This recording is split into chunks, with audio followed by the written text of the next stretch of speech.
Este episódio tem o patrocínio da Editora Self. A Editora Self é centrada em trazer-te os melhores livros dos melhores autores a nível mundial nas áreas de negócios, empreendedorismo e finanças pessoais, mas também nas áreas de nutrição, psicologia e mindset, para que a tua vida seja mais fácil e possas criar o teu próprio caminho de aprendizagem ao longo da vida. Estes best-sellers internacionais partilham uma atitude de aprendizagem das técnicas que nos permitam vencer as nossas dificuldades e os nossos desafios. Eu sou, obviamente, um ávido leitor destes livros, seja porque quero ter uma vida mais saudável ou umas finanças pessoais mais saudáveis, ou mesmo porque quero criar hábitos que me permitam aproveitar melhor a minha vida e o meu tempo. Procura o teu próximo livro e constrói o hábito de leitura na tua vida. Eu considero que a leitura é provavelmente o hábito mais determinante na tua vida e na tua carreira, e é das experiências mais transformadoras que tu podes fazer. Se quiseres consultar o catálogo da Self, podes fazê-lo no link www.editoraself.pt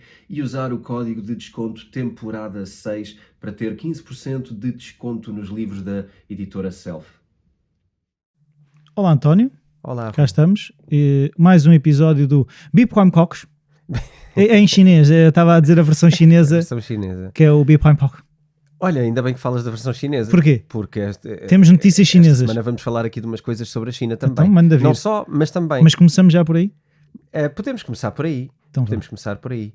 Então, sobre a China, existe aqui uma suspeita engraçada relativamente à mineração, porque tu sabes que foi proibida. Foi proibida pela... Né? 10ª qualquer coisa vez, foi proibida a mineração. Que até falámos que se mudou para não sei quantos países. Exatamente, houve uma transição. Canadá também não tinha ido, não era? Sim, uma transição significativa para o norte da Europa, Canadá, Estados Unidos, muito. Mas o que acontece é mais uma vez um traço daquilo que aconteceu no passado, portanto parece-me que provavelmente não é assim tão firme esta decisão. Sim. Eu já o tinha dito nas temporadas anteriores que isto às vezes é desejável, às vezes não é. E parece outra vez que surgem algumas notícias no sentido de que talvez seja para autorizar. Mas mais do que isso. É que já não é não proibir, é autorizar. É que podia ser quase aquele de eu não estou a ver. Mas é um bocado essa a perspectiva. No entanto, há aqui uma coisa mais determinante, que é, apesar da proibição, constata-se pelas investigações que têm sido feitas a nível da blockchain da Bitcoin que cerca de 20% da mineração continua na China. Pois, está escondida lá numa cave. Ou... Pode ser isso, mas pode ser outra coisa. E era essa coisa que eu queria trazer neste episódio. Eventualmente pode ser o Estado. Isto é uma suspeita... enfim, vale o que vale, mas existe aqui... E eu vou explicar um bocadinho o enquadramento porque é que isto pode fazer sentido. Em primeiro lugar, porque nós aqui no Bitcoin Talks e em muitos outros lados sabemos que o valor da Bitcoin é um bocado inegável, não é? É uma riqueza neste momento, é um recurso e é uma riqueza mundial inegável e que não pode ser de maneira nenhuma confiscada por ninguém. E isto está-se a revelar cada vez mais um elemento importante nas nossas vidas, mas também nas vidas dos Estados. Sim. E é aqui que eu quero entrar agora numa outra possibilidade.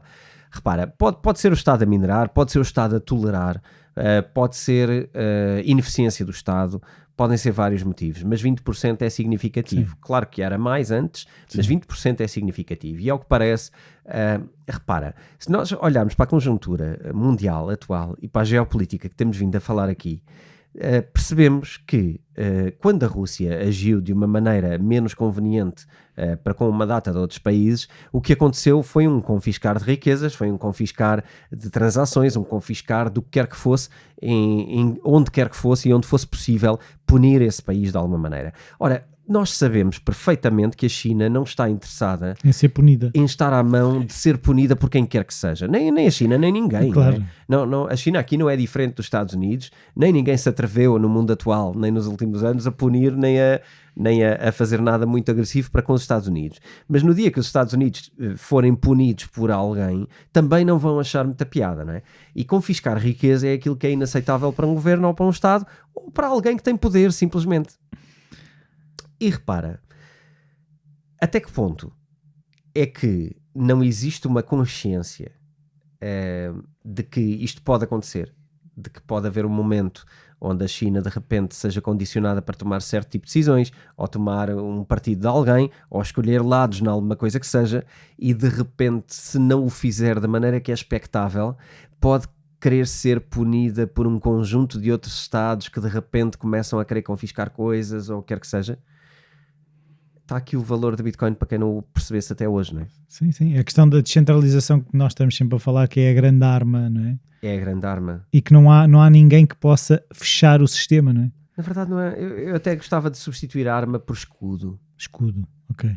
Não escudo português, embora Sim. seja giro lembrar o escudo português. Ainda tenho uma nota ou outra, uma moeda ou outra de coleção. É mais um escudo, é mais uma proteção, porque ninguém quer usar Bitcoin como reserva de valor para ser uma arma. Sim, não é para atacar, Queremos é um usar mecanismo de proteção. como defesa, portanto é um escudo de proteção e serve para pessoas e para governos, e é incrível que possamos estar a viver hoje e a presenciar este awareness, esta noção de que isto é importante. Até por parte dos governos começamos a perceber que isto é importante e que se calhar temos que começar a usar isto de outra maneira e que se calhar todos nós, governos, vamos querer isto, não é? Ou precisar disto em algum momento da história. E para mim é muito animador, não é? Termos começado aqui em 2018, quando isto era uma coisa fora da caixa e aparentemente geek, não é? E agora estamos num momento em que os governos começam a perceber que eventualmente isto seja exatamente assim ou não. Isto não deixa de ser uma verdade. Sim, então, segundo essa tua perspectiva, mais governos à partida poderão entrar nessa lógica. Que é uma lógica que faz sentido. Sim. Sem dúvida. Eu falei na semana passada, falei do Bukele, não é? Do presidente de Salvador, de El Salvador, que fez uma reunião com uma quantidade elevada de países, a maioria dos quais países de economias emergentes e africanos.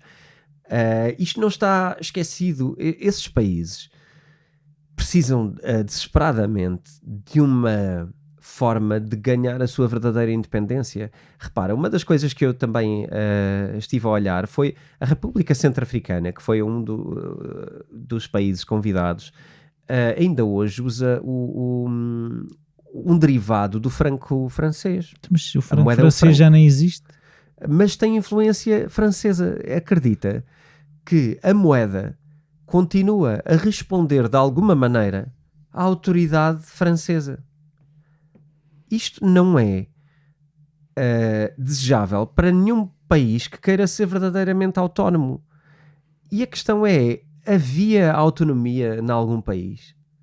Ou sequer existe autonomia em algum país enquanto não for a Bitcoin a reserva mundial? Pois não há. Enquanto for o dólar a reserva mundial, e isso foi dito numa conferência que eu presenciei este fim de semana, não presenciei fisicamente porque não fui para Washington, mas estive aqui e tive remotamente, tive acesso à conferência sobre criptomoedas e blockchain, e uma das coisas que foi dita era que o dólar continuava a ser a moeda de referência mundial e a moeda mais credível do mundo. A verdade é que eu ouvi aquilo porque repara, se é a moeda mais contrafeita ou falsificada, como é que... Mas isto acontece comparativamente. Essa é que é a questão, porque quando eu comecei a pensar, há aqui uma parte de mim que quer discordar disto, mas na verdade, se calhar comparando eficientemente todas as características de todas as moedas, se calhar continua a ser de facto. O que mostra que estamos num momento muito triste e muito inseguro da economia mundial, não é? A mim parece-me que termos o dólar como reserva mundial, apesar de tudo, é uma verdade. Eu consigo assumir isso como verdade hoje. Agora, não é uma verdade desejável minimamente para nenhum de nós. Isso não. Não é minimamente desejável. E isto, para estes países todos, alguns dependentes do dólar, outros dependentes de moedas que já nem existem, ou de legislaturas ou de países cujo poder já mudou loucamente ao longo destes anos, já não são as mesmas potências mundiais. Mas o país, de alguma maneira, ainda responde. Mostra que, claramente, nós estamos presos, a nossa evolução está presa num sistema com teias de aranha para todo lado. Sim, é que dessa moeda ainda estar ligada ao franco é assustador, não é? Porque o franco está morto. Sim. E os dias do Império Francófono, não é? Além fronteiras, também me parece algo difícil de sustentar, não é? Aliás, França tem tantos problemas internos que eu nem sei como é que pode resolver algum externo, porque de facto é um país que me parece que está ali a puxar a manta e ela não chega aos pés e à cabeça ao mesmo tempo, não é? Está uma crise social gravíssima em França. E, portanto, ter países que respondem de alguma maneira a isso, como é que se podem organizar? Quer dizer, Sim, não conseguem. E são realidades tão diferentes, não é? As preocupações francesas estão tão longe das preocupações centro-africanas. da República Centro-Africana que nunca vai haver uma solução vinda de fora para os problemas daquele país. Não. Isso é aquela coisa do one size fits all e cada vez menos é a resposta, não é? Sim, eu acho que é grave, é grave. E aqui entra esta ponte entre a possibilidade do governo chinês, que eu acho que é uma possibilidade muito séria, porque já não há nenhuma reserva. Repara, mesmo quando a China andou a comprar a dívida dos Estados Unidos para poder ter alguma alavancagem aqui, a partir do momento que os Estados Unidos mexem com a própria moeda, mexem com o poder económico chinês. Já falámos também aqui disso noutro episódio. Portanto, não há nada que seja independente dos outros. Sim. Além do Bitcoin. Sim. E eu gostava de... Mas a questão é que é engraçado, que é quanto mais global mais independente é. Ou seja, porque já viste, ao ser descentralizado, tu tornas-te independente. Claro. Que parece quase um paradoxo. Ou seja, se eu me estou a ligar aos outros, como é que eu sou independente, não é? Porque quanto mais te ligares, menos dependes de cada um. Isto é um bocado como, imagina, tu tens só um amigo. E esse amigo é verdade. chateia-se contigo. Sim. Esse amigo chateia-se contigo. Tu perdeste 100% dos teus amigos. 100% da tua amizade, não é? Sim, sim. Se tu tiveres 100 amigos, há um mais ou menos um.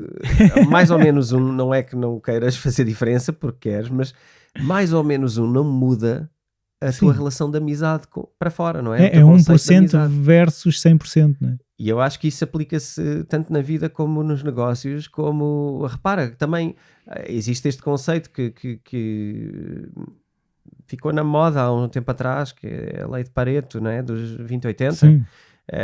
Imagina tens uma empresa, não é? E 80% da tua faturação é um cliente. Tu tens um problema, não é? Porque tu dependes desse cliente para tudo. Pois, eu tive numa empresa que, imagina, era 95% era um cliente. E houve um dia em que esse cliente disse, vocês agora vêm cá para dentro. Pois. Pronto. Ok. Mas isso é uma decisão bastante clara. Não... Sim, mas lá está. Mas tu não tens muito espaço de manobra para negociar, não é? Sim. Porque se ele diz, assim, vens cá para dentro, e caso contrário, os outros 5% não tinham sustentar a empresa. Tu não podes recusar. Tu tens que recomeçar a tua empresa num estágio mais atrás, Pronto, não é? É assim, podes, mas já viste o esforço que é, não é? Sim. Tu constróis uma estrutura para dar resposta a uma determinada coisa. E de repente essa estrutura... Não é? Sim. Tem muito que se lhe diga. O mundo dos negócios é isso. Tal como o mundo dos países, não é? Dos governos e dos países, a mesma coisa. As dependências A partir do momento que só tens relações amigáveis com um país ou que tu tens um aglomerado de países que se relacionam entre si, tu de repente tens que seguir as diretrizes que aqueles países lideram. Isso não é a União Europeia? Sim, por exemplo. Mas há outras, não é? Por exemplo, a NATO e outras organizações que respondem a grupos. Portanto, o que tens que fazer para dominar, não é? E este é um jogo de domínios. E eu acho que nós não estamos suficientemente presentes na importância disto na nossa vida, no dia-a-dia. Mas tudo o que nos acontece que parecem azares, são coisas determinadas por estes conjuntos de países que decidem coisas. E quando decidem coisas e interessam coisas, essas coisas depois têm impactos, e os impactos nem sempre são bons no seu todo, não é? São bons para uma agenda, porque certos países querem um certo objetivo. Claro. Mas durante o processo há ali o mexilhão todo, não é? E que tem que levar com as ondas que forem criadas, e isso é irrelevante para um jogo político, para um jogo governamental. É totalmente irrelevante a qualidade de vida com que as pessoas passam o seu período, porque enfim, não é importante. E eu acho que se tivermos mais consciência, vamos fazer melhores decisões, eu acho. Sem dúvida. Portanto, China com a possibilidade do mining, eu acho que é interessante, até porque ainda há outro acrescento aqui, que é o mining depois não é... aquelas criptomoedas não foram nem compradas, nem há registros delas, ou seja, criptomoedas mineradas são criadas e, portanto, tu não sabes quem é o seu dono.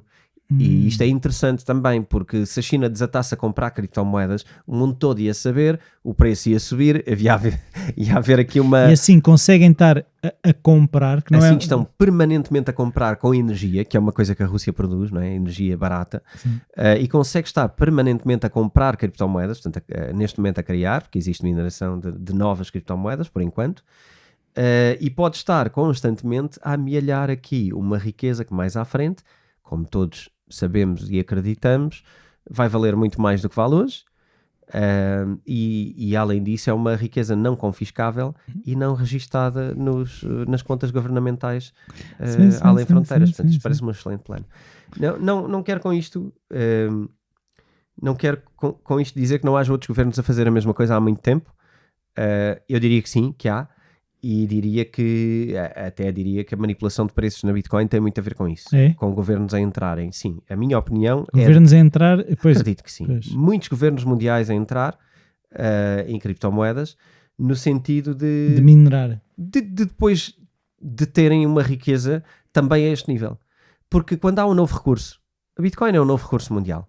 Sim, é o mesmo que descobriste petróleo, não é? Quando há um novo recurso mundial, quando tu já dominas alguns dos outros, o que é que queres fazer, não é?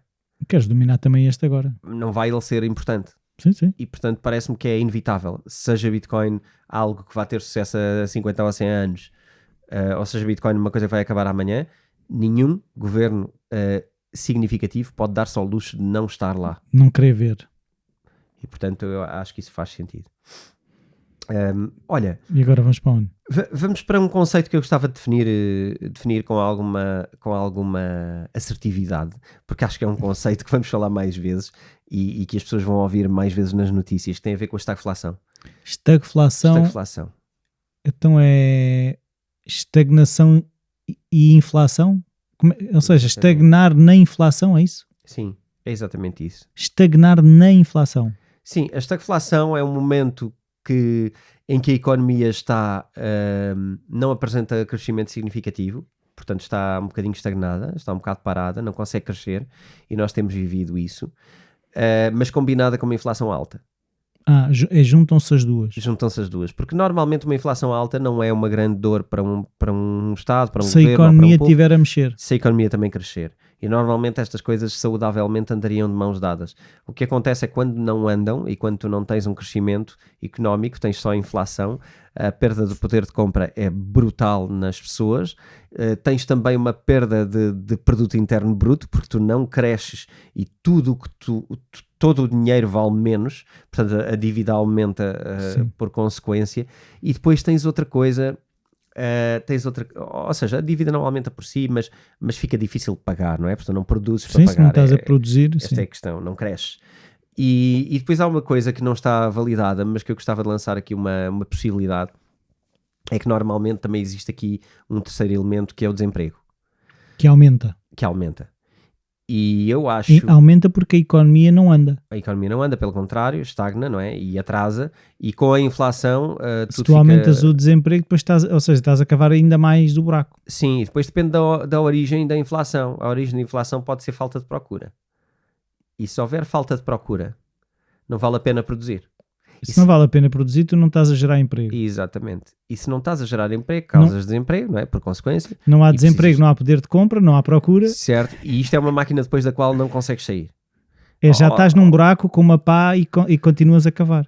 Tudo o que tu faças estás a cavar outros problemas, não é? E eu acho que o elemento que não está presente hoje está a ser escondido, que é o desemprego. Está a ser escondido. Eu acho que o desemprego está a ser mascarado. Como? Okay?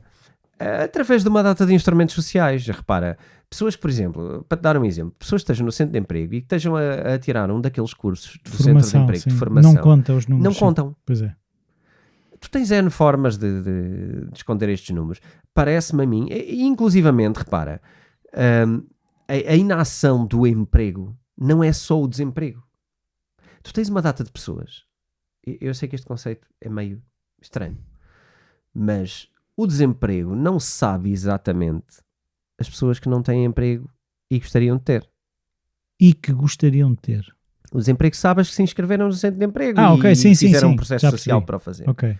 São os que estão inscritos. Pode haver não sei quantas milhares de pessoas que nem sequer estão inscritas, não entram. É uma teoria económica. Muitas pessoas não procuram emprego através de centros de emprego, não se inscrevem no centro de emprego porque estão à procura de emprego, esperam simplesmente consegui-lo através de meios de conhecimentos, aqui ou ali, ou candidatarem-se a coisas diretamente, mas não estão como desempregados.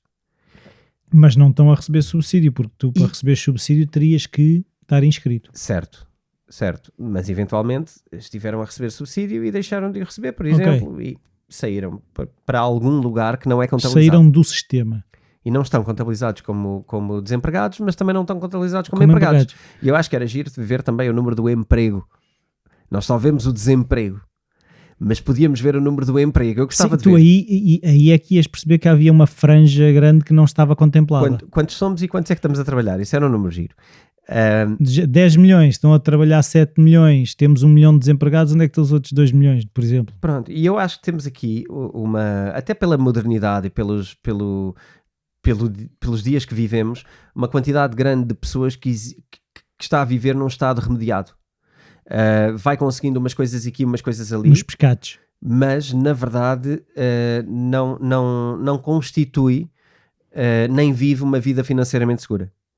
E eu acho que isso é crescente, talvez até pelo formato social que estamos a adquirir, e dou isso como um dado de bandeja. Mas eu acho que é importante percebermos que isto que é hoje o desemprego não é o mesmo do que era nos anos 80. Sim. Mas aquilo que eu também às vezes percebo é que muitas vezes é opção. Estás a ver? Não é que é uma maneira de estar. Como tu estavas a dizer, os tempos mudaram e... Os tempos mudaram. Algumas pessoas é uma maneira de estar que é, preferem essa liberdade de agora faço umas coisas, depois faço outras coisas, depois não faço. Acredito que, tendo pensado nisso, aquilo que eu trago é deveríamos criar um novo indicador. Ok, faz sentido. Sim. Porque esse indicador do desemprego já não diz muita coisa. Precisamos de medir as coisas de outra maneira. E a questão é que se tu estás a tomar decisões com base num número que já não tem grande valor na prática para a decisão, porque imagina, se tu na tua tomada de decisão estiveres a entrar com o número das pessoas que não estão a trabalhar, mas que não estão no desemprego, as pessoas que estão a trabalhar, tens uns determinados números, há uma grande franja que influenciam o sistema, mas tu não estás a ter em conta nas decisões que estás a tomar. Sem dúvida. E cada vez vivemos mais esta sociedade descentralizada também. Ou seja, fica mais difícil de tu poderes catalogar pessoas fora do sistema e agir com pessoas de forma objetiva. O que tu tens que criar são cada vez mais coisas abrangentes e que têm uma lógica muito mais de princípio do que uma lógica de ação para coisa A ou coisa B. Repara, a forma como, eu iria falar disto agora, a forma como tu normalmente controlas a inflação é através do aumento da taxa de juros. Ora bem, faz lá isso agora. Começa aí a aumentar. Faz lá isso. Porque está a acontecer nos Estados Unidos, não é? Com as consequências que vai ter, e vai acontecer aqui também aumentos das taxas de juros. Mas não começaram já a aumentar? Já começaram, mas os efeitos delas vamos começar a sentir mais para a frente. E repara, não vem nada de bom. Não vem nada de bom, porque o que vai acontecer é... Repara que tu entras aqui novamente numa estagflação a partir do momento em que tu aumentas as taxas de juros, tu impedes o crescimento económico. Certo. Porquê? Porque as empresas querem recorrer a crédito para investir. Para gerar valor. E não conseguem. Portanto, fica muito mais difícil investir. O que é que as empresas vão fazer? Despedir. Vai estar a cavar ainda mais o buraco. Sim. Portanto, a estagflação, que é algo que vamos falar de certeza, nós, sociedade, Europa, Portugal, até Estados Unidos, porque nos Estados Unidos há uma grande suspeita de estagflação também, já em velocidade de cruzeiro, portanto, isto vai Mas ser estão a ser tomadas medidas nos Estados Unidos ou ainda estão também naquela de não... Subir a taxa de juros. É só isso? Sim, e imprimir menos dinheiro e etc. Mas todas estas coisas são convites a contração económica. Sim. E quando tu estás num ciclo destes, daqui até à expansão, vai levar, não é, um processo, vai levar um X de tempo. Eu não auguro tempos maravilhosos para os mercados. Eu acho que estamos num bear market totalmente afundado. Com uma grande hibernação. Sim, eu só tenho dificuldade em dizer se já chegámos ao bottom ou se ainda vamos continuar a escavar mais. Eu diria que ainda não chegamos ao bottom. Há muito, eu tenho ouvido algumas pessoas já no sentido de dizer, ok, estamos claramente com sinais de retoma de um bull market. Eu não vejo isso para já, não vejo isso. E se vir, não será na Europa, será mais nos Estados Unidos. Vamos esperar para ver. Eu neste momento não consigo animar-me para um bull market. Depois não temos indicadores que apontem nesse sentido, não é? Acho que não. E acho que as medidas tomadas só vão retrair mais e quando muito, se houver um bull market vai ser fake. Vai ser uma bolha. Que depois rebenta e ainda fica pior. Sim, e tudo o que eu estou a dizer diz respeito aos mercados financeiros globais e pouco a criptomoedas, pouco. Ainda que as criptomoedas andem cada vez mais de mão dada com os mercados, isto diz zero respeito à Bitcoin. Não acredito que a Bitcoin possa continuar a cair neste... É assim, pode continuar a cair em valor, mas não acho que por muito tempo possamos continuar a acreditar que a Bitcoin vai andar de mão dada com os erros governamentais e os erros da economia mundial. Mas, enfim, vamos esperar para ver. Se calhar antes disso o Bitcoin é um programa mais ouvido em Portugal, porque se calhar só nessa altura, quando o nosso programa for mais ouvido, é que de facto as pessoas perceberam na sua grande maioria do que é que estamos a falar, não é? E se calhar como isso não vai acontecer tão cedo, vamos ver.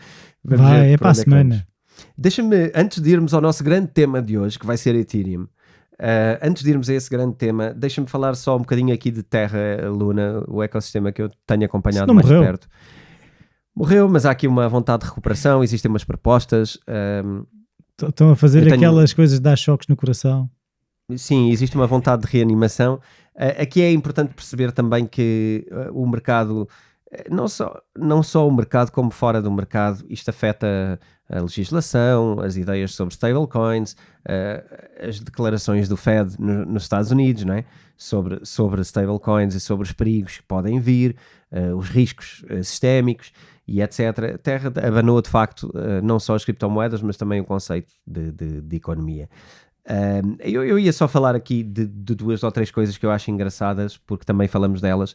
O Binance nunca vendeu uma grande parte da sua detenção de Luna, portanto tinha mais de 3 milhões de tokens, portanto estamos a falar de uma loucura de dinheiro e que hoje vale milhares de euros, vale poucos milhares de euros, mas estamos a falar de uma coisa que valia milhares de milhões e não vendeu. Também não lhe servia de nada a vender. Eventualmente não. Acho que é só um dado, é só uma informação. Pelo contrário, um dos fundos mais participantes em criptomoedas, um dos venture capitals mais ativos neste mundo moderno é o Pantera, e esse sim vendeu 80% dos holdings que tinha em Luna. Portanto, a sua afirmação é, mais ou menos, fui saindo a tempo. É um bocado o que eles tentam dizer com isto, foram saindo e saíram em 80% da Luna que tinham. Mas há um fundo que é o Delphi, que perdeu quase 10 milhões. E quase 10 milhões porque não está em zero, mas está, né? Está naquela casa infinitesimal que eu não consigo dizer, mas tem vários zeros depois da vírgula e portanto Luna vale quase nada. Posso partilhar também, como eu partilhei, que Luna fazia parte do meu portfólio. Já não faz? E que, embora eu tenha vendido alguma Luna na altura, não na altura, vendi 3 meses antes ou assim, talvez no início. 3 meses antes do crash? Sim, okay. Alguma, mas mantive alguma, a maioria, aliás, e não vendi até hoje. Portanto, mantenho o que tinha de Luna depois da minha venda planeada. Mantive-a e não foi depois no pânico que fui vendê-la e portanto sim, não é o momento. Há uma perda, para mim não tem significado, mas existe essa, já agora só para dar um exemplo de uma pessoa também comum, não é? Que fiz a minha estratégia com a Luna e havia ali uma estratégia por trás, eu acho que havia ali um valor muito grande na proposta, e quando decidi manter aquilo foi para quando Luna fosse de facto uma coisa que funcionasse, e essa era a oportunidade. E ainda vai funcionar. Não sei, mas não me faz sentido vender nem pelo caminho para o abismo, nenhum do caminho para o abismo me faz sentido vender, e nunca se sabe. No fundo do abismo também não. E portanto, o meu plano mantém-se, que é, caso Luna viesse a ser uma grande coisa, eu estava posicionado, caso Luna fosse para zero, eu estava preparado e aceitava. E portanto, aceito que tenha ido para zero hoje, praticamente zero. Se vier a recuperar e for para algum lado, e nos podemos rir mais à frente, mas enfim, é exatamente isto que eu defendo também nos investimentos. Mas daquilo que tu sabes, eu não conheço o ecossistema, mas a questão é se a ideia de valor com tweaks, ou seja, com algumas alterações, com algumas mexidelas, ainda poderá voltar, porque a questão eu acho que é sobretudo confiança, porque um sistema que tem uma queda dessas, aquilo até pode ficar o problema resolvido, mas vai sempre gerar suspeita dos investidores. Claro, existe uma imagem relativamente queimada em relação à Luna, não é? Não há dúvida disso, e esta recuperação proposta, sobre a qual eu escrevi um mini artigo, quem entrar no nosso Discord vai conhecer o meu mini artigo, muito pequeno, mas sobre o que é que Luna pretende fazer no futuro, que tem a ver com uma reatribuição de nova Luna, uma nova redistribuição do token. Aqui a questão tem mais a ver com... Eu acho que nem é tanto sobre Luna vir a ser alguma coisa, é sobre aquilo que Luna aprendeu resolver ou não é? Sim. Mas repara, depois de um problema vem outro, não é? E, na verdade, nós devíamos olhar para todas estas empresas como olhamos para as outras. Nós temos desafios. Nós não sabemos tudo quando começamos a criar alguma coisa. Ainda há pouco estava-te a falar de um desafio que nos aconteceu agora na nossa empresa e que é uma aprendizagem, e que aquilo que fazemos é assim, vamos resolver a atualidade, mas vamos aprender para o próximo momento fazer diferente. Ou melhor, ou estamos preparados para este evento. Mas a seguir a este evento vem outro. Sim, é verdade. E só alguém muito inexperiente é que pode achar que pode partir para uma coisa já sabendo todos os erros de antemão. Das duas, uma. Tu podes minimizar erro, mas não podes eliminar. Não, ou então não estás a inovar nada, não é? Sim. Vais imitar. Sim, mas aí podes estar, ou seja, aí estás virado para outra possibilidade de ser atacado pela tua estagnação, não é? Sim, não há qualquer valor em partirmos para uma coisa sabendo o plano todo. Quer dizer, afinal de contas, que empreendedorismo era este? Não era. Se partíamos para as coisas já sabíamos as respostas, o que é que estávamos a fazer? Nada, provavelmente nada. Estávamos a imitar alguém que já tinha traçado o nosso destino e estamos só a seguir os passos. Pá, é desinteressante. Sim, é um carro telecomandado, não é? É desinteressante. Numa estrada limpa. Um carro telecomandado numa estrada limpa, porque às vezes se tiveres coisas no meio da estrada ainda pode haver aí ali... Eu dizia telecomandado no sentido que alguém já preparou as coisas para nós, não é? Alguém que nos está a conduzir, não somos nós. Era nesse sentido filosófico, estás a ver? Pronto, tive este momento. Mas, enfim, acho que tem a ver com isto. Temos que olhar para estas empresas como empresas que também estão a aprender e a desenvolver. Eu não escondo, e aliás não escondi naquele episódio que fizemos, no primeiro sobre Luna, de que havia aqui uns personagens um bocado, né, duvidosos. O Do Kwon não era uma pessoa com grande fama no mercado das criptomoedas, e não é. Ainda existe alguma nuvem em cima de o que é que aconteceu realmente aos fundos em Bitcoin que Luna tinha, e portanto, tal como todas as investigações, eu não sei se vai saber toda a verdade. Uma vez, toda a verdade. Sim, algum dia se vamos saber toda a verdade, mas acho que apesar de tudo aprendemos algumas coisas.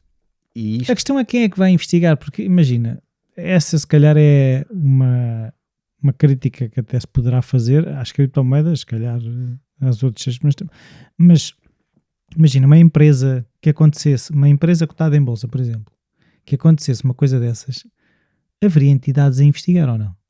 Sim, haveria. Aqui não. Aqui também há. Quem? Sim, não, repara, a partir do momento que tens fundos com dinheiro investido e tens.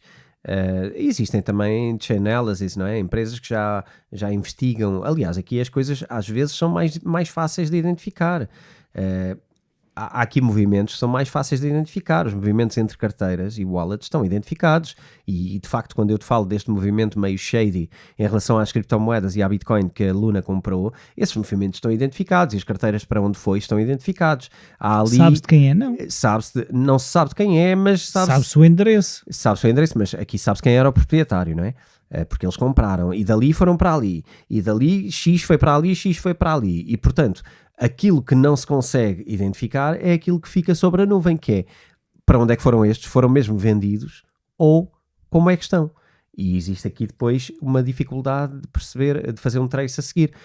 Claro que eu até arrogantemente até diria que não sei se é mais claro um sistema de uma empresa cotada numa bolsa. Aliás, eu vou trazer aqui um exemplo. Vai pôr os cabelos em pé em relação às pessoas e em relação às bolsas.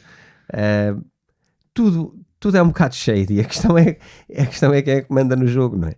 Não, mas é assim, aqui não há uma autoridade que tenha, por exemplo, as comissões de valores, não sei, essas coisas, teoricamente. Pois, mas esse é o problema. Teoricamente tem um papel. Sim, mas é assim, tem um papel de análise e investigação, não é? Sim. Tal como cá, todos os casos que são investigados também nos tribunais também têm responsabilidades e também têm também visam chegar à verdade, não é? Eu não sei se têm chegado à verdade assim tantas vezes. Não, eu não estou a dizer que chegaram, o que eu estou a dizer é que aqui é mais fácil não havendo sequer ninguém que tem a responsabilidade de investigar, não é? Acho que é altamente filosófico, mas eu pessoalmente não vejo mais insegurança na jurisdição deste mercado do que no mercado tradicional. Eu não estou a dizer segurança, a questão é you can get away with murder mais facilmente, estás a ver? Por outro lado, não. Como? Porque repara, tu hoje, esse getaway é engraçado porque quando o tribunal não conclui nada, e temos N casos desses atualmente e nos últimos anos, o que é que acontece? O que é que acontece às pessoas e à opinião geral sobre aquele assunto? Ou seja, as pessoas esquecem-se. Certo. Mas a questão aqui é, tu se estás a fazer, tu até podes, a questão é, quando tu estás a fazer uma vigarice dessas, quer dizer, não sei, mas acredito que sim, tu sabes que aqui, tu podes ser apanhado.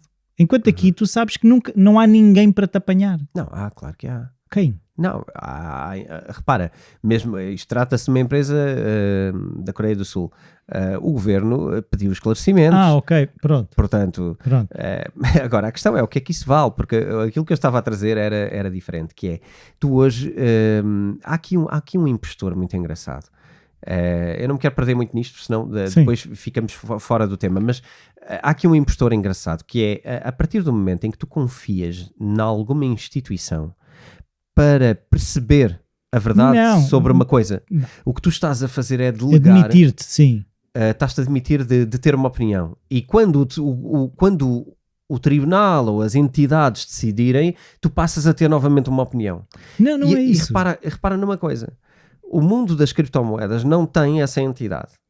Mas, na verdade, eu não vejo consequências também fora. Algumas. Eu estou a falar de um caso específico, não é? Eu estou a falar de alguns movimentos de lavagem de dinheiro, de capitais e de coisas que às vezes não vês consequência. Não vês pessoas a serem punidas por aquilo que fizeram. E de igual modo, nas criptomoedas podes não ver. A questão é, num deles tu não vês e assumes que como foi julgado e havia entidades para perceber e investigar, tu percebes que, pronto, ficou, e ficas com o assunto arrumado de alguma maneira. Não, ficas com aquela suspeita, que estamos aqui agora a falar e a debater, mas não ficas com o aviso pessoal de que aquilo é um problema. Enquanto nas criptomoedas tu não tens ninguém a julgar, mas tu percebes que para a próxima vez tens de tomar outra decisão. Mas estou atento. Mas aí também, por exemplo, a Dona Branca foi presa. E se nós compararmos a Terra Luna à Dona Branca, sim, mas percebes percebes a diferença que é? Uma foi presa, o Doco One continua a dizer nós vamos dar a volta a isto. Não, Eu não sei mas tu tens Doco Ones em Portugal, que continuam por aí.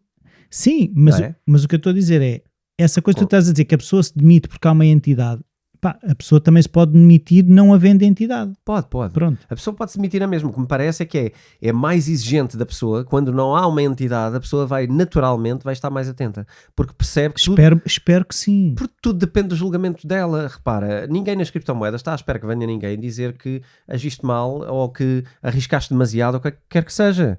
Ninguém está à espera de proteção. Não. As pessoas estão à espera de aprender e da próxima fazer melhor. Estão muito mais atentas, estão com uma atitude de atenção maior. Mas o que eu queria perceber é se o mercado não é uma entidade. Imagina, se os investidores, de alguma forma, dizem, Doco One, that wasn't good, estás a ver? Isso não foi bonito o que aconteceu aqui, estás a ver? Eu não sei se foi Doco One, estou a dizer Doco One como podia estar a dizer Zé das Iscas. Claro que Rui, ninguém dá dinheiro a ninguém, não é? Nem ninguém perde dinheiro, ninguém mete dinheiro num barco afundado. Portanto, é claro que as consequências estão a acontecer. É claro que estes fundos que perderam milhões e milhões e milhões, obviamente, estão a defender isso de alguma maneira, da maneira que podem, e junto de quem podem, e a exigir o que têm que exigir, junto de quem têm que exigir.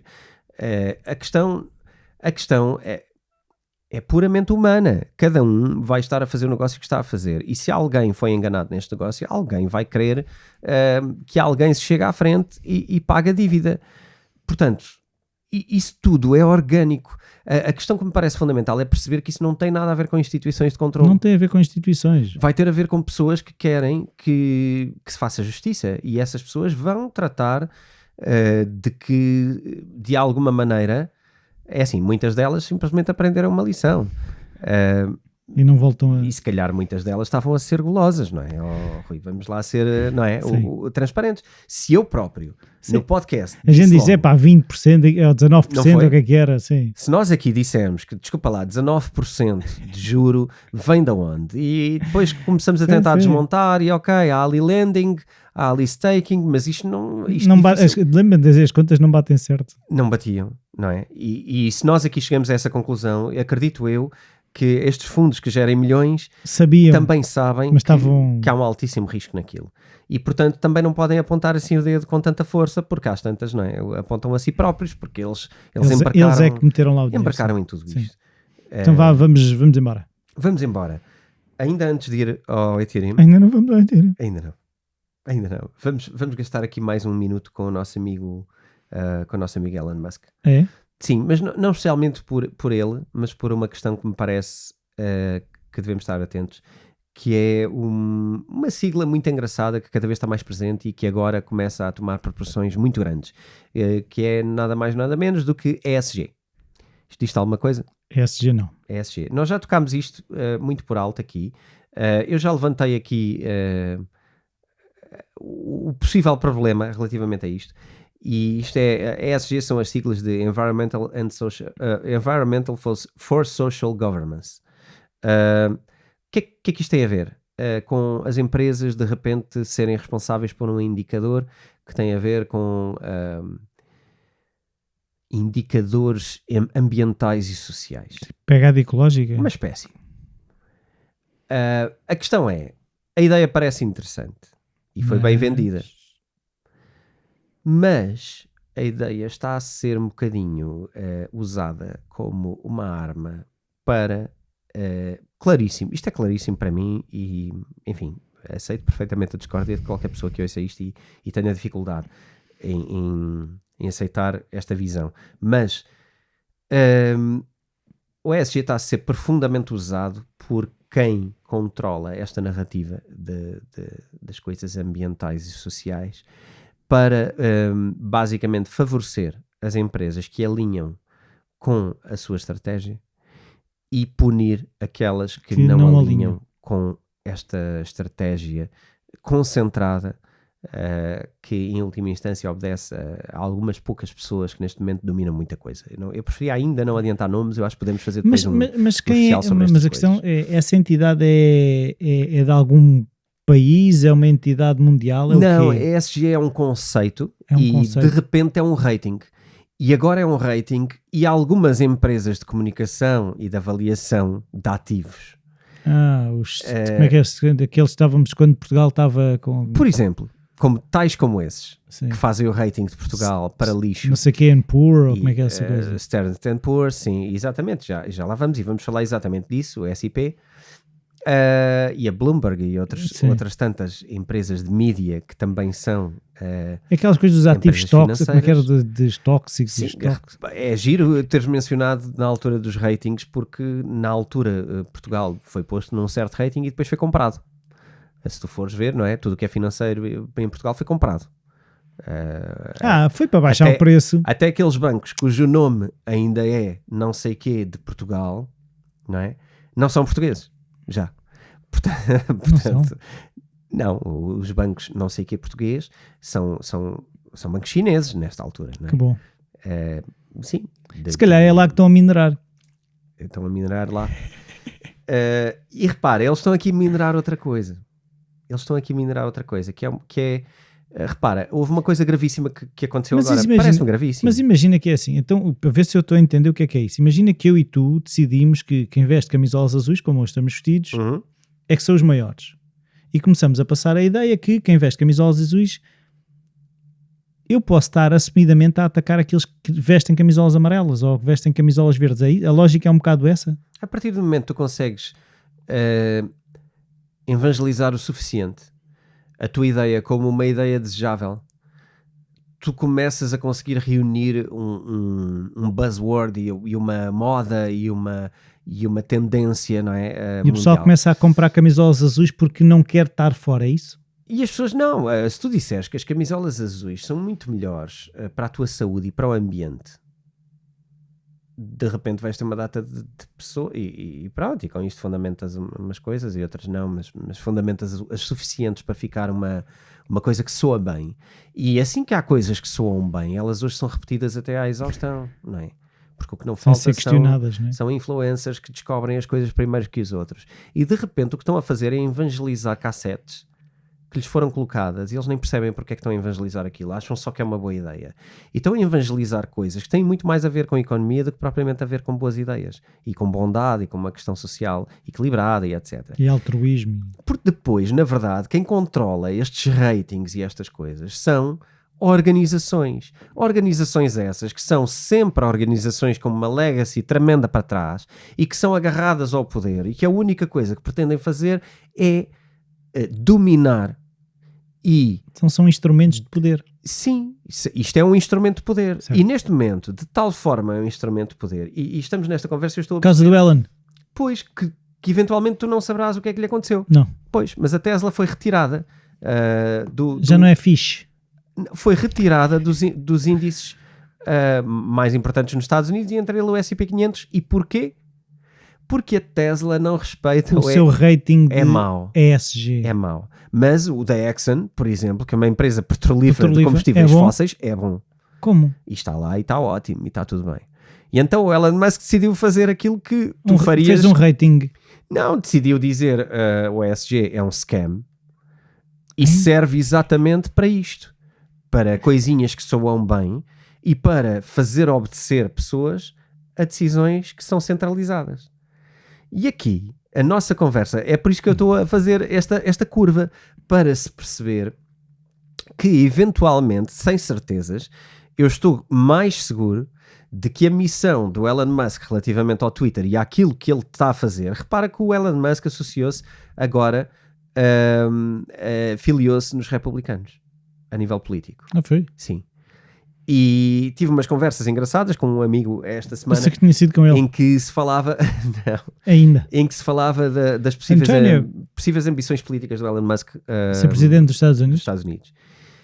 E ele levantou isto, um abraço ao Carlos já agora, se ele nos estiver a ouvir, e ele levantou esta questão e eu fui bastante detrator da ideia. Eu acho que o Elon Musk não está para esse campeonato, mas a verdade é que eu hoje mandei-lhe uma mensagem a dizer, percebo muito melhor a possibilidade do Elon Musk achar que pode perder tempo com a política. Ok, como uma maneira de... Porque eventualmente esta guerra ficou tão grande já, que esta ideia, primeiro, da liberdade de expressão com o Twitter, que para mim é uma questão que eu já vinha a dizer, que é uma possibilidade do Elon Musk ser defensor disto. Porque as pessoas que normalmente vivem uma parte da sua vida a sentir-se diferentes e que isso é uma dor, normalmente são muito defensoras da liberdade de expressão quando têm poder para o fazer. Sim, sim.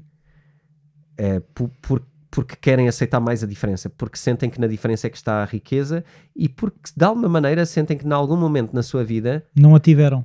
não tiveram, foram postos de parte, não tiveram reconhecimento e etc. E eu consigo reconhecer aqui uma grande familiaridade do Elon Musk com estes conceitos. Portanto, posso estar profundamente errado e todas estas coisas serem buzz e ser publicidade e tudo isso que eu também já disse no passado.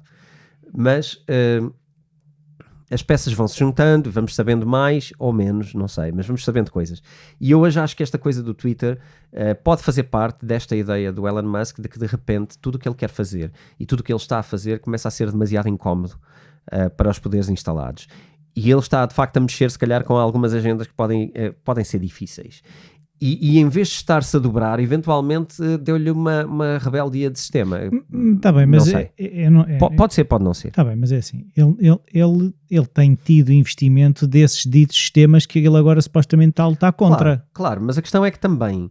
Ele não está isento. Não, o Elon Musk sempre jogou o jogo e há pessoas que não percebem muitas vezes e acham que ele é uma espécie do Homem de Ferro e do herói, não é? O herói que fez isto. Não, ninguém fez nada. Ele fez isto com dinheiro do sistema, ele já o fez no passado e, portanto, ele é uma espécie de um herói, mas na verdade ele movimenta-se no mainstream.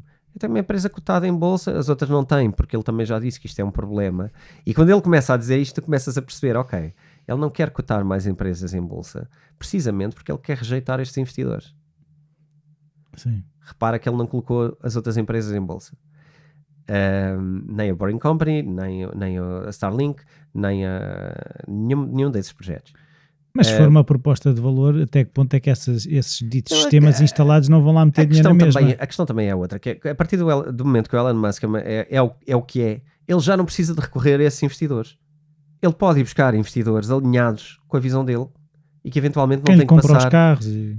Não, isso é mais o mainstream, mas ele terá acesso hoje, não é, a todos os investidores que de facto têm muito dinheiro e que também não se identificam com um sistema centralizado. O sistema centralizado não é amigo do povo, mas também não é amigo do capital. É amigo de algum capital, não é amigo de todo o capital.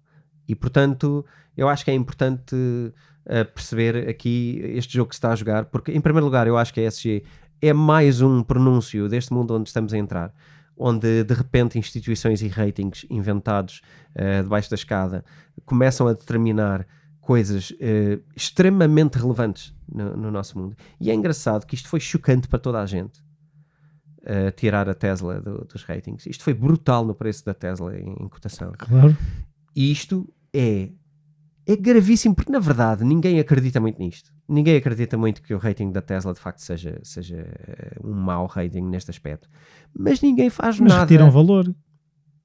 Ou seja, a retirada retiraram valor à Tesla. Valor. E repara, quem retirou o valor, tu nem consegues bem apontar o dedo a quem... Não. Porque mais uma vez é uma coisa que chega de um lado. É uma entidade que certifica. É um rating, é um conjunto de coisas, uma avaliação dispersa, mas que tu não sabes as regras, tu não tens o relatório, nada é transparente. E portanto isto é mais uma vez a não transparência a dar uma machadada para acabar com a valorização da Tesla que lhe tirou brutalmente. Não sei se é só rumores, é conversa de café em que dizes mal do não sei o quê, que diz mal não sei o quê. E eu acho que aqui ganha preponderância um possível meio de comunicação que não castre a liberdade de expressão e não castre a verdade.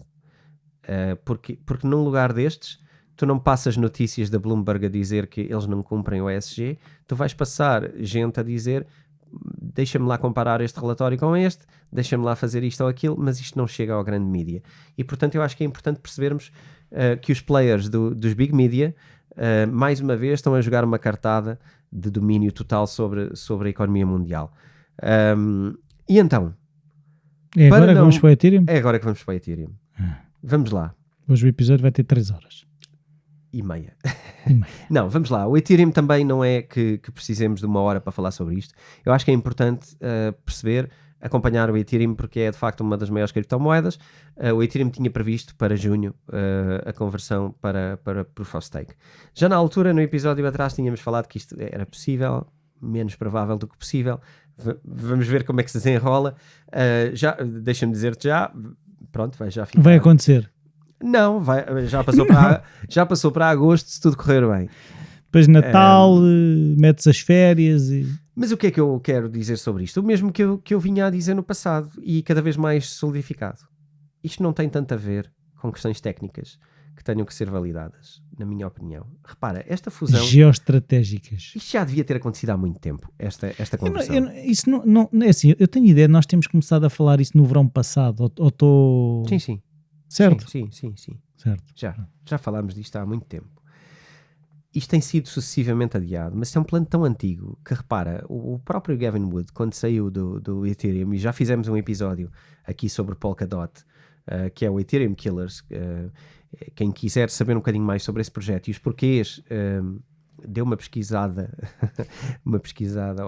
faça uma pesquisa, vamos falar bom português, faça uma pesquisa para trás e descubra esse episódio, porque já na altura falámos que o Gavin Wood era um cofundador do Ethereum e saiu por causa disto. Isto não foi fácil para o Ethereum, foi um momento decisivo. Mas saiu por causa desta incapacidade de avançar e um desacordo relativamente à forma de fazer. Mas a incapacidade? Pois, aqui é que está a questão. Eu acho que isto é uma incapacidade de avançar e eu acho que isto tem a ver com os sentimentos contraditórios do Vitalik. Relativamente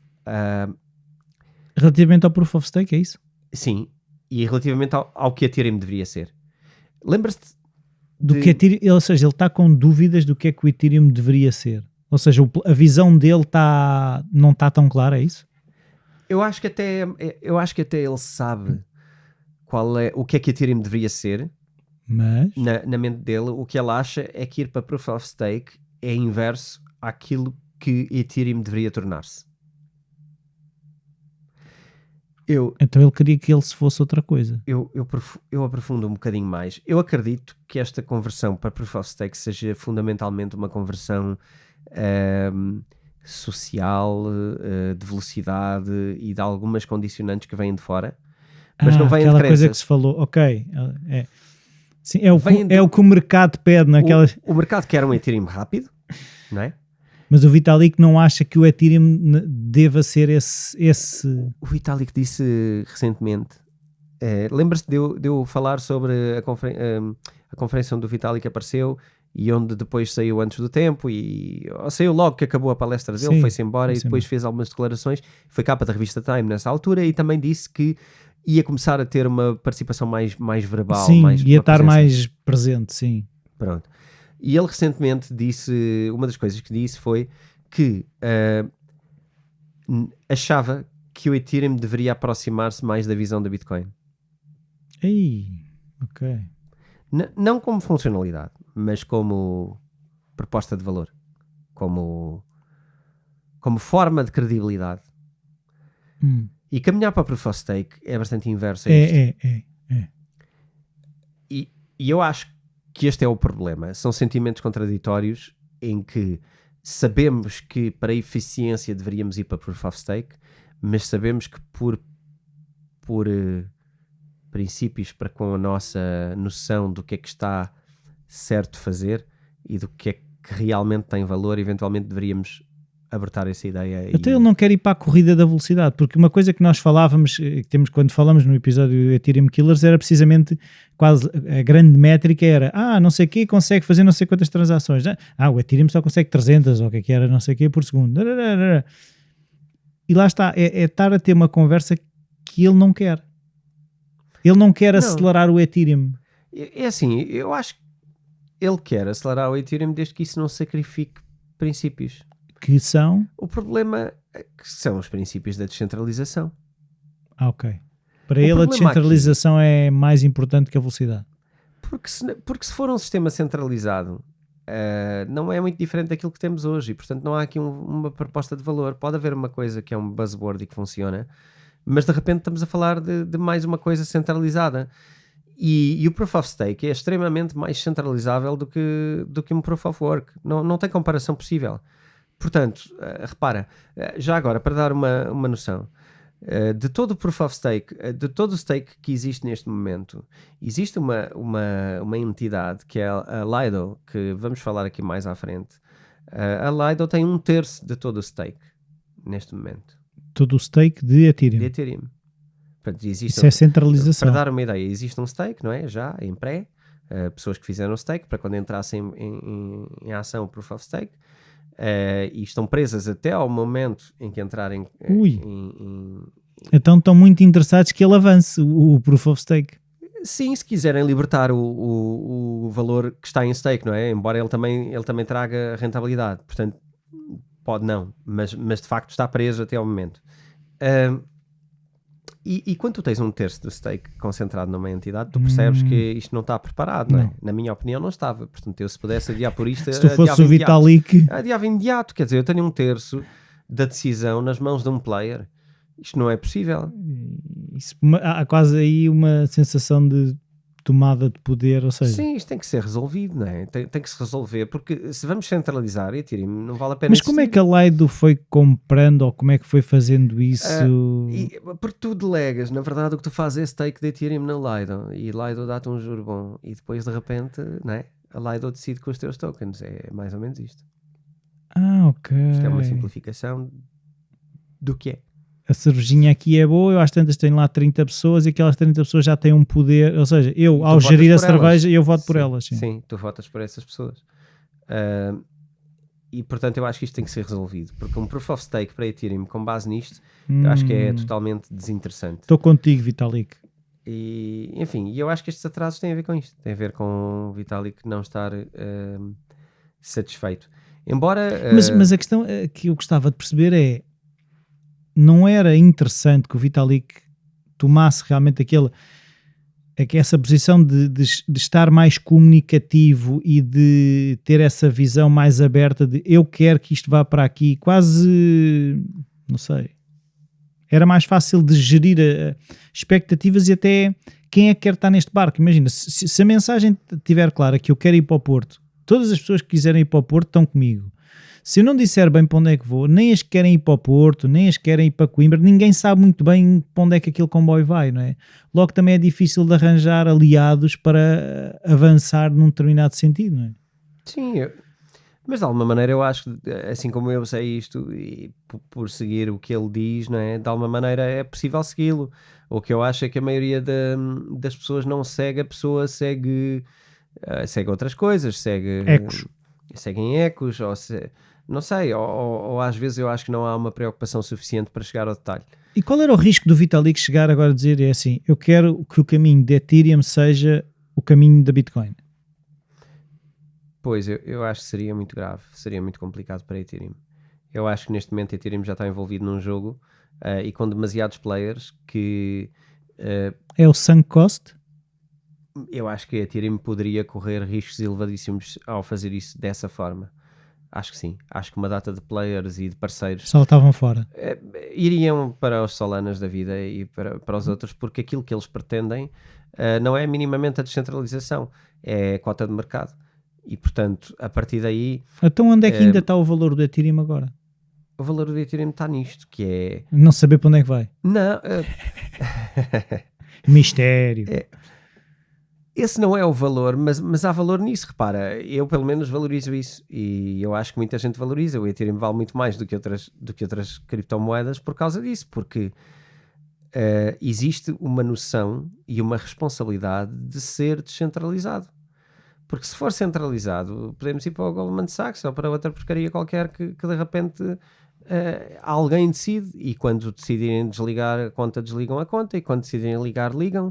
E enfim, tens muita gente a fazer esse campeonato, não é preciso haver mais. Se calhar a guerra interna, entre aspas, dentro do Vitalik é de que forma é que eu consigo levar o Ethereum para onde quero, não deixando de ser aquilo que ele ainda é, não é? É um bocado, claro. De forma é que eu consigo juntar as duas coisas. Claro, aqui essa é a premissa. Quando falamos dos Ethereum Killers, muitos deles vão atrás de uma das coisas que querem fazer melhor que a outra, mas não fazem as três, não é? Aquela tal tríade da eficiência, tu não consegues descentralização, velocidade, não é?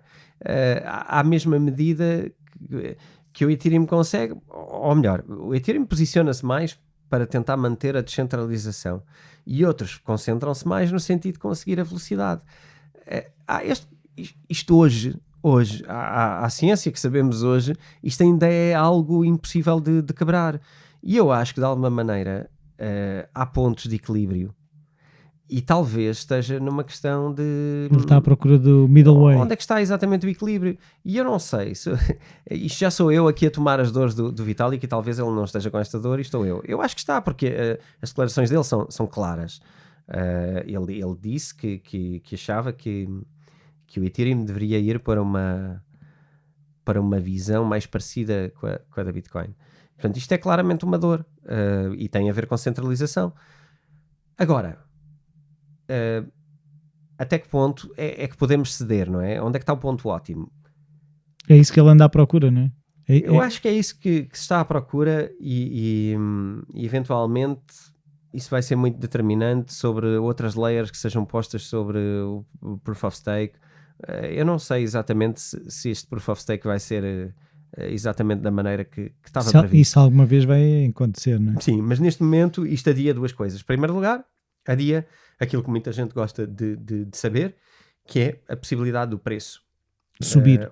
Sim, porque acho que estamos numa espera, não é? Numa longa espera, ainda por cima entrou aqui um bear market, um mercado pouco confiante, e a Ethereum fazer isto agora teria um efeito médio-baixo, ou seja, não iria por aí além subir o valor de Ethereum, portanto acho isso.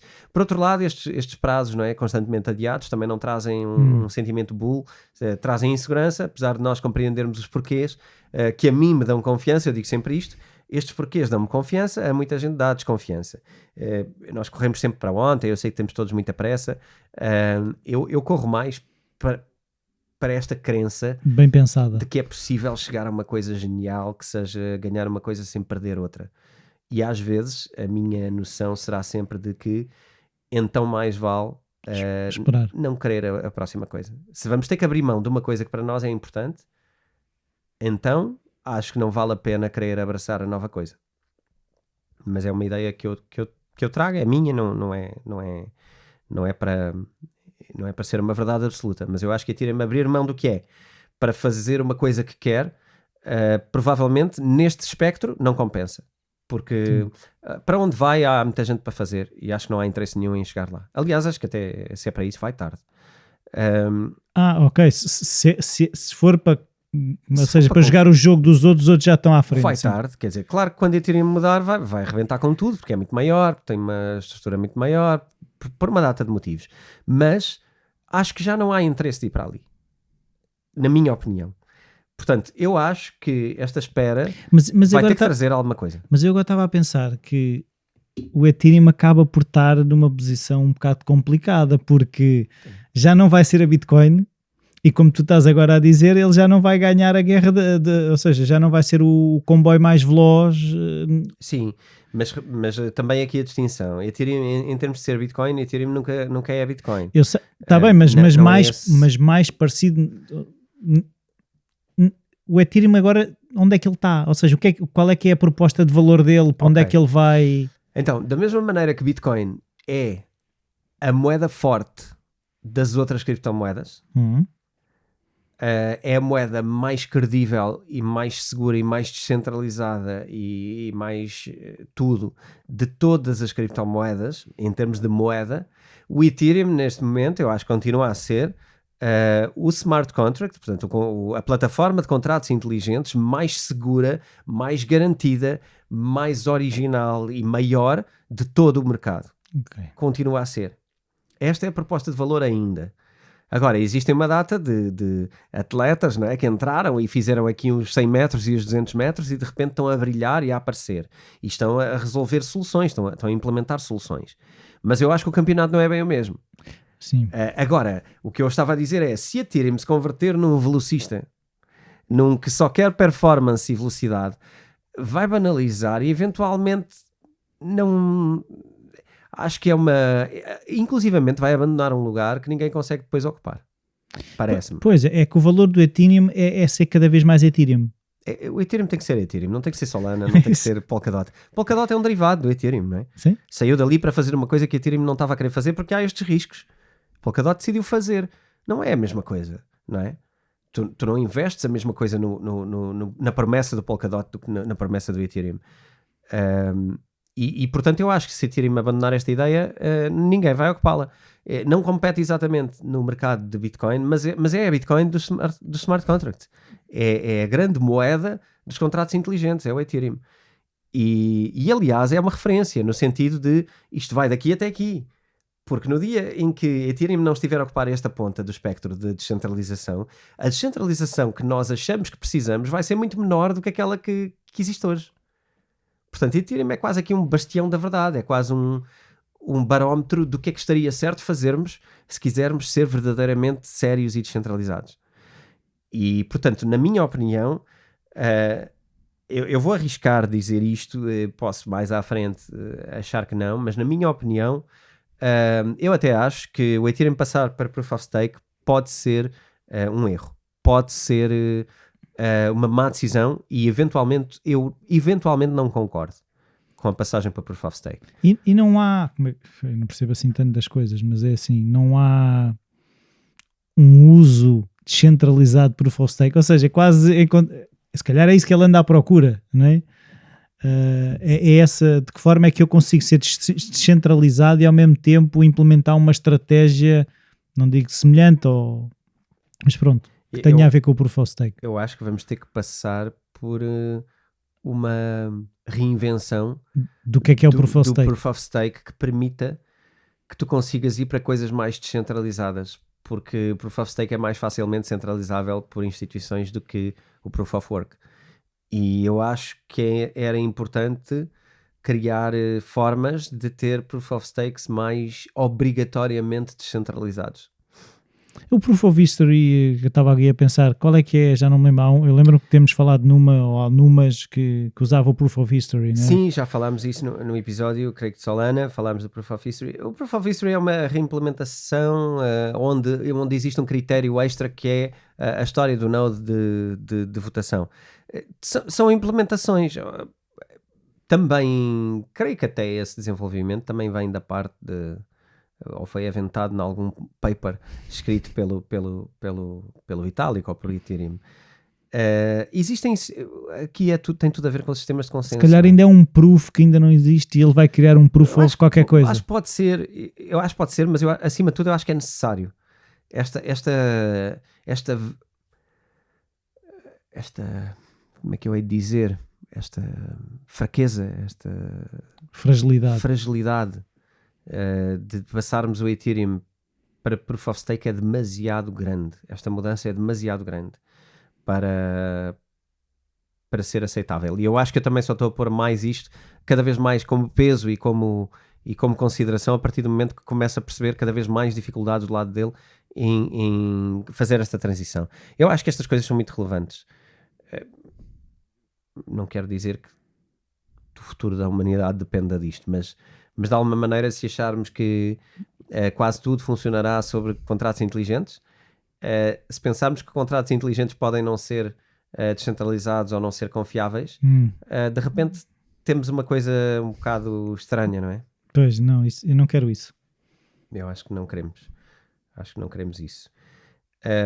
E portanto, próximos capítulos, não sei quantas vezes mais vai ser adiado esta situação.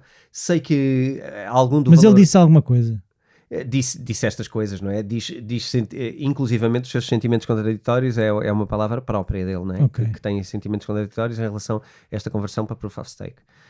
Portanto, nada disto veio somente da minha cabeça. Isto são coisas que ele publicou no Twitter e que depois foi justificando precisamente com quem é que ele possa concordar mais, qual é a forma de pensar dele e etc. O Twitter dele é interessante, mas também não é fácil. Eu já disse isto algumas vezes. Não é fácil, é altamente conceptual. Portanto, às vezes é difícil porque as mensagens não são assim tão claras. Têm que ser de alguma maneira descodificadas e dá trabalho. E eu acho em código. É em código. Fala Vitaliquês. E bom, e é isto. Queria só também, aqui em resumo, não sobre Ethereum, ou não só sobre Ethereum, mas sobre a conferência que eu também estive esta semana, em que se falou também um bocado de stablecoins. Até que ponto as stablecoins seriam ou não desejáveis, e o que é que faziam, o que é que não faziam. É uma conversa difícil, porque, repara, bem, em primeiro lugar, a maioria das pessoas presentes nesta conferência eram mais da esfera política e mais de instituições e de congressos e etc. Portanto, menos ligadas às criptomoedas. Embora sejam pessoas que já compreendem muito bem as ideias de descentralização, a ideia de criptomoeda e da privacidade e uma data de outras coisas. Aqui, a grande discussão roda à volta da utilidade ou não das stablecoins e se elas podem ou não ser sistemas validados, e acima de tudo, quem é que deve legislar sobre elas? E isto é uma Mas alguém deve legislar? Porque depois vem a conversa do Terra Luna, olha o que aconteceu, muita gente foi prejudicada e perderam muito dinheiro, e estas coisas têm que ser reguladas, e normalmente a solução normal que nós temos para quando não gostamos do resultado de uma coisa é temos que regulamentar isto, não é? Na história, em toda a história, a regulamentação sempre foi uma barreira enorme à inovação. Verdade. Também, em toda a história, se constata que, à volta das coisas com valor, aquilo que se criou foram barreiras legais e barreiras financeiras.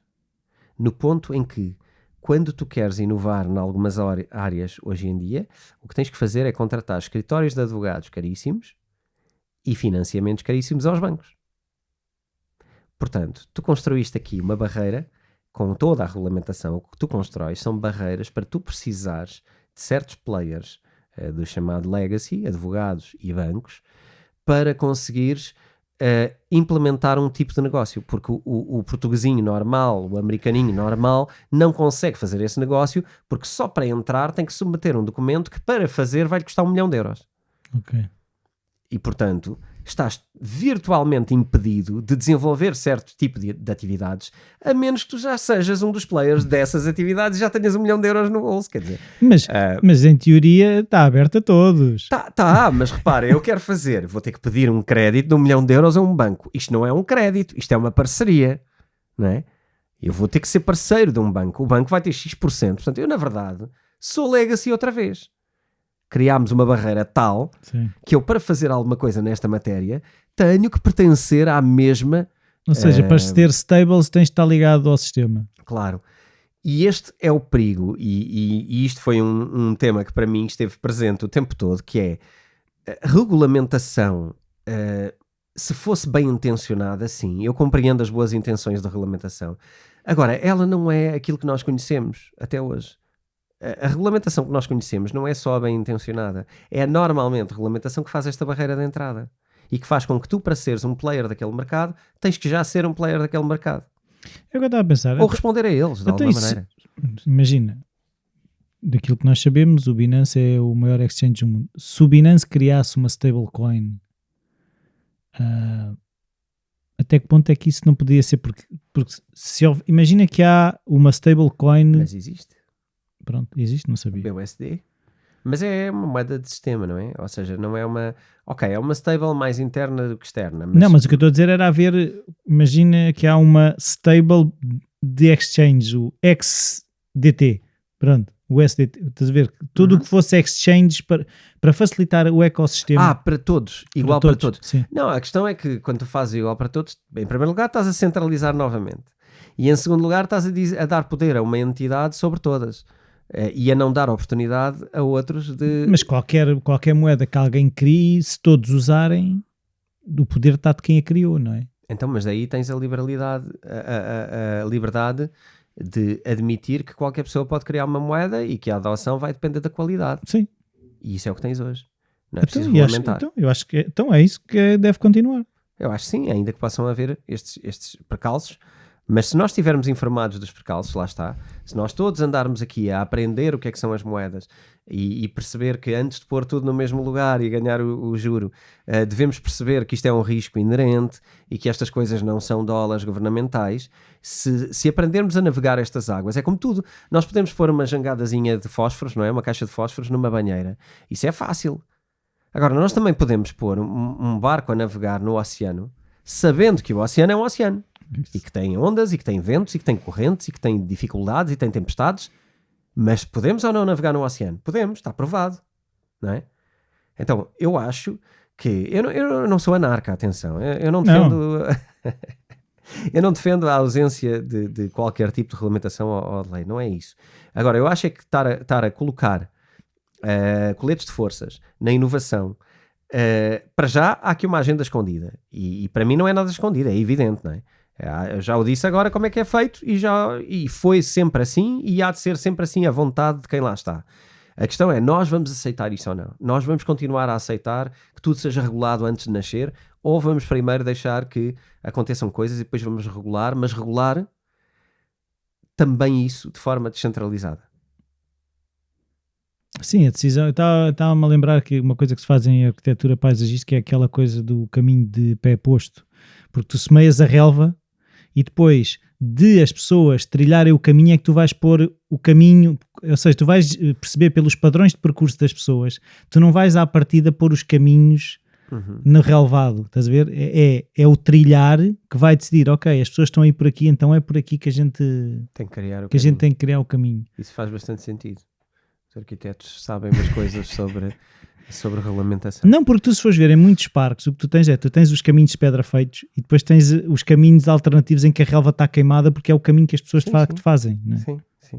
Não faz sentido, é uma questão de utilidade, não é? Estou a brincar com os arquitetos, mas é uma questão de utilidade, não é? Não vamos estar a fazer um caminho antes de saber qual é o caminho. Ou sabemos, ou se não sabemos, vamos deixar... E aqui o que estamos a fazer vamos fazer a relva e as pessoas vão trilhar o caminho que acharem que é o mais correto. Eu acho que isso é relevante. Eu acho que devemos ter essa defesa e, acima de tudo, eu acho que devemos estar atentos a estas instituições que cada vez são menos descentralizadas, cada vez são menos democráticas. E eu acho que temos de estar muito atentos a isto. Porque... Mas não achas? Pronto, se calhar é o facto também de trazer essas coisas para aqui, mas eu acho que cada vez mais tu vais sabendo, porque eu acho que tínhamos um desconhecimento maior relativamente a quem é que tinha interesses em quê. Eu acho que as coisas hoje estão mais claras e basta fazer algumas pesquisas para perceber que se calhar as boas intenções têm outras intenções por trás, não é? Sim, eu acho que estamos muito mais conscientes disso, mas acho que estão a nascer algumas entidades, como aliás falámos já em episódios passados, mas não só essas, como muitas outras, e eu acho que algumas entidades na internet hoje são extremamente centralizadas, falando de Instagrams, Facebooks, Googles, YouTubes, inclusivamente o Twitter e outras. Não há rede social que não seja centralizada hoje, e isto está no ponto de ruptura total, pelo menos para pessoas que consigam ter esta visão de que isto não é aceitável. E quando tu tens esta centralização da opinião, repara, estas coisas mostraram-se agora extremamente centralizadas porque nós antes pudemos ter uma aldeia global onde, apesar de tudo, a internet não estava dominada por ninguém. Estava em milhões de quintais pequenos, era uma espécie de nós tínhamos isto em Portugal na agricultura, os minifúndios, não é? A internet eram uns minifúndios totais, não é? Tu tinhas algumas coisas maiores que outras, mas tinhas coisas incríveis vindas de qualquer lado. Hoje tu tens cada vez mais um conjunto maior de pessoas nas mesmas coisas a afunilar para aquilo que é uma centralização de poder brutal. Se tu dividires a internet em países, tu tens muito poucos países. Já pensaste nisso? Sim. E repara o poder que cada um desses países tem. É importantíssimo agora começarmos a criar independência relativamente a estas leis gerais que estão-nos a tornar a todos tolerantes para com os nossos governos no que diz respeito a esta autocracia. Nós cada vez mais estamos a aceitar que as regras são estas, independentemente da lógica dessas regras, independentemente do que elas põem em causa. E normalmente já nem questionamos o que é que põem em causa, só comemos a cassete que nos entregam sobre isto é só para nos proteger, isto é só para etc. Eu não sei se precisamos dessa proteção toda. Eu acho que era melhor se preocupassem em educar-nos, informar-nos e passar informação, em vez de estarem a decidir por nós. Acho que era mais interessante. Acho que sim. Não, e assim, é retirar-nos o poder até de escolher, não é? Exatamente. Então, final note. Final Vamos note. falar mais uma vez, relembrar as pessoas do Discord, que está aberto de agora em diante, uma comunidade onde podemos juntar todas as pessoas do Bitcoin Talks e que queiram estar mais presentes connosco do que apenas uma vez por semana. E assim podem estar diariamente connosco e ter enfim, Conteúdos exclusivos. Conteúdos exclusivos, alguns updates e comentários relativamente a notícias que vão acontecendo durante a semana. Esta comunidade Bitcoin deve ser também uma comunidade de falarmos uns com os outros e não só do podcast para fora, não é? Portanto, é uma oportunidade das pessoas... É uma comunidade descentralizada. É descentralizada de alguma maneira, enfim, não sei se é descentralizada, mas é algo... Não, mas espera-se que a comunicação não seja só num sentido, ou seja... Sim, é uma partilha, não é? Sim. E é um reconhecimento também, e como eu digo no próprio disclaimer do Discord, mas há um disclaimer onde eu digo que todos temos alguma coisa a aprender com alguém, não é? E aqui acho que há uma oportunidade para pessoas que estão connosco e que nos acompanham, alguns dos quais já nos falaram algumas vezes, e que reconheço esse valor de serem pessoas que estão a investigar coisas, às vezes sabem mais sobre certas coisas do que eu sei e trazem informação de valor, e eu acho que isso é fixe, podermos criar um lugar onde eles podem também partilhar. Isto sempre neste espírito do Bitcoin Talks, que eu acho que é aquela coisa que nós conseguimos criar ao longo deste tempo, que eu acho que existe um mindset à volta disto. Eu não acho que seja qualquer tipo de pessoa que se cruza com a Bitcoin Talks e gosta. Eu acho que é um conjunto de pessoas que partilham um conjunto de princípios e por causa disso acho que faz sentido uma comunidade. Para quem queira pertencer à comunidade, vamos deixar o link no post. A comunidade não é uma comunidade aberta, precisamente porque queremos que seja uma comunidade com princípios para trás. E, portanto, quem quiser pertencer tem também um valor que vai contribuir para o podcast e vai contribuir para a comunidade em si, que é €1 por semana e é uma anuidade. E, portanto, eu tenho a certeza que durante este tempo vamos fazer um processo, eu acho espetacular, junto com esta comunidade. Eu estou muito animado pelas conversas que tenho trocado com as pessoas que vão pertencer. E, portanto, fica ao convite. Vejam as nossas notinhas abaixo. Subscrevam a comunidade no link que deixamos. Ou seja, e em caso de dúvida podem sempre ir ao teu site, antoniovilacapacheco.com ou .pt.com, não é? Exatamente. E todos os links, tudo o que tenha a ver com coisas onde tu estás envolvido também estão agregadas lá. Sim. E sigam-me no Instagram e façam perguntas se for o caso. O Instagram é a comunidade onde eu mantenho provavelmente mais atividade, onde faço a rúbrica literacia financeira e etc. Portanto, podem seguir-me ali, depois através do meu perfil, ou se tiverem dificuldade, alguma mensagem, enfim, enviem. Já agora também partilho o nosso e-mail, não temos partilhado, bitcointalks@editoraself.pt. Portanto, quem quiser também nos pode enviar um e-mail com alguma dúvida ou dificuldade que esteja a ter com a comunidade ou com outra coisa que tenha dúvidas sobre o curso ou sobre o que for. Ou partilhar só, não gosto de vocês ou gosto de vocês. Ou isso.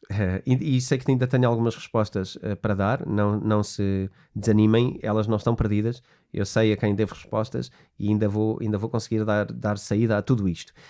Relembrar uma última coisa, nós no episódio passado lançámos uma promoção para o meu curso, o curso de criptomoedas, principalmente para quem ainda não tem a experiência de exchanges e etc, e quer saber tudo sobre criptomoedas e como comprar, como manter de forma segura.